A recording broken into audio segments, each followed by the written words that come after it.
I love adding a metallic or a pearlescent shimmer when I'm creating. Here I'm comparing the Emerald Inka Gold with the Luster Color Kit number 4. Both of them are nice for giving a nice shimmer to papers or embossed papers or whatnot.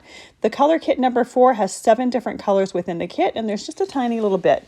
It is a wax paste, so it's not water soluble, whereas the Inka Gold is water soluble. I could use it just to rub on with my fingers like you saw me do, but I can also take a water brush, and you can see that the Luster color kit doesn't rehydrate and move around, but I can use those Inka Golds to watercolor with, and it's a great way to do some metallic watercolor painting.